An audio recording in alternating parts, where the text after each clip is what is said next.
Hello everyone, and welcome to another edition of Tips for You and Your Baby. My name is Miss Debbie and I am a librarian at the Inverglen Library.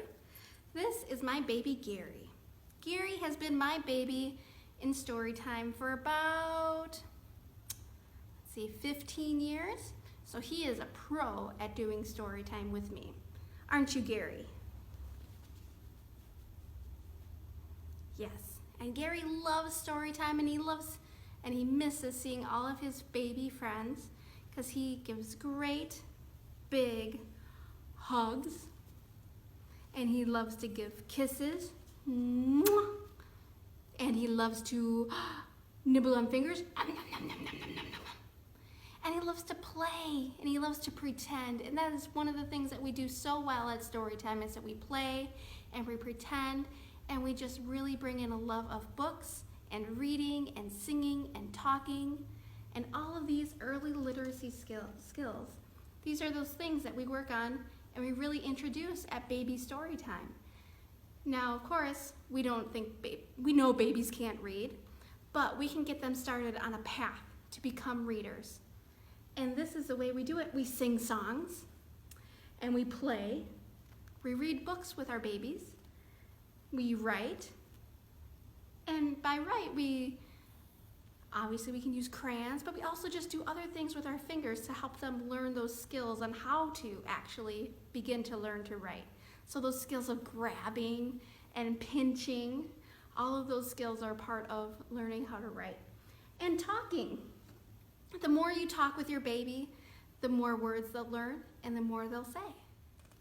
In today's tips video, we're going to talk about the way we can use songs and books and talking and playing for a few different things, for help with transitions, for big changes in babies' lives, and also just some more fun things to do with our babies. As all parents know, transitions can be really tough for babies. Transitions from doing one activity to another, or transition to getting a diaper changed, or bedtime or nap time. So books are a great way to talk about transitions. Now, of course, just reading a book once isn't going to prepare that baby forever, or help them, or have them 100% ready with a first reading. But it's a great way to introduce something new, a new feeling or concept, and lets them know that it's going to be normal. And so you might read, if you've got an older baby, a 2-year-old or almost 2-year-old, maybe you're moving them out from a crib into a toddler bed or a full-size bed or twin size bed. So you might read them this book, Big Kid Bed, or another book that's about moving to their own bed and out of the crib. So just reading the one time is not going to make them ready, but reading it over and over and over again and talking about how this baby is becoming big will really help them cement in their head that they're getting big and that they can move out of their crib and that it's okay to do something new.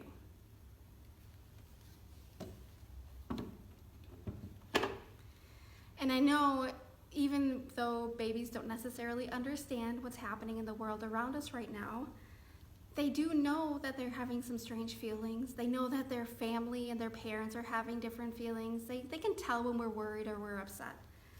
So you can pick up a book that will talk about those feelings and talk about those worries and really validate their feelings.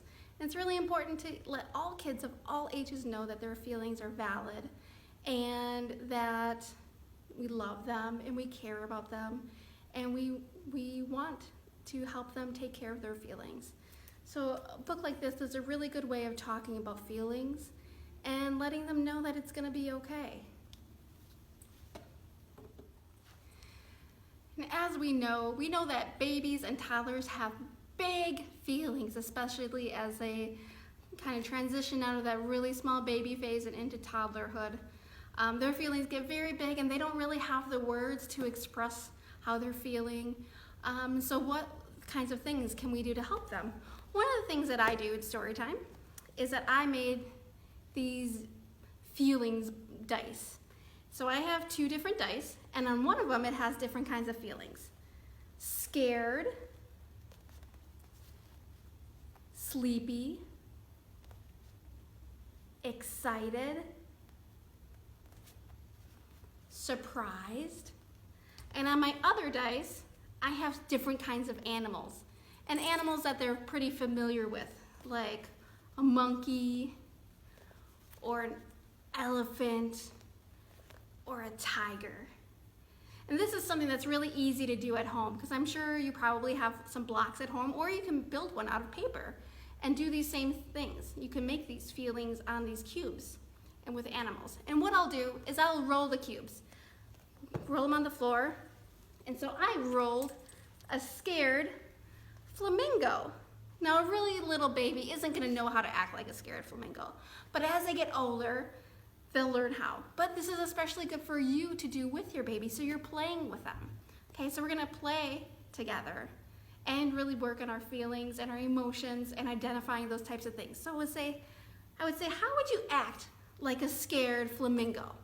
So you might stand up on one leg, and maybe you'd change your face to a scared face, like, oh, and flap your wings really fast so you can fly away. And you do things like that. So you really play with those kinds of emotions and show that, you know, all different people and all different animals and everybody has emotions, okay? And those emotions are okay to have. And really making them fun to talk about and to play with. I've asked my baby Gary here to help me with a song. One of my favorite songs to sing in baby story time is the tick-tock song, the cuckoo clock. I've done cuckoo clock and story time every baby story time for the last 12 years, okay? In story time, I always hold Gary face out because he likes to look at all the babies when we're doing this. And I know in story time, parents you can either hold your baby face out so they can see all the other babies, or you can turn them around and hold them facing you. So when you're at home and obviously there's no audience or no other participants, you'll want to do this so your baby faces you, okay? And we'll go tick, tock, tick, tock. I'm a little cuckoo clock. Tick, tock, tick, tock. Now I'm striking 1 o'clock. Cuckoo! And then we count up and we go up to 3. I only go to 3 because even though Gary is very light, some babies are not as light as Gary. And your arms can get pretty tired if you go up higher than 3. But we love tick-tocking from side to side and then bouncing way up in the air. And that's what we do. And it's one of those songs that really has the anticipation, because they count and they learn the rhythm, tick, tock, and they anticipate the going up into the air. One of my other favorite songs to do, or rhymes to do in story time, is something I call These Little Fingers. And we wiggle our fingers, and this is a great way of helping a baby learn their body parts. So we go, these little fingers go wiggle, wiggle, wiggle, wiggle, wiggle, wiggle, wiggle, wiggle, wiggle. These little fingers go wiggle, wiggle, wiggle, and now they're on my ears. And you say, can you touch your ears? There they are. All right, and then we'll do it again. These little fingers go wiggle, wiggle, wiggle, wiggle, wiggle, wiggle, wiggle, wiggle, wiggle. These little fingers go wiggle, wiggle, wiggle, and now they're on my tummy. Oh, tickle, tickle, tickle, tickle, tickle. Oh, and we love finishing out with some great big tickles on our tummies when we do that rhyme.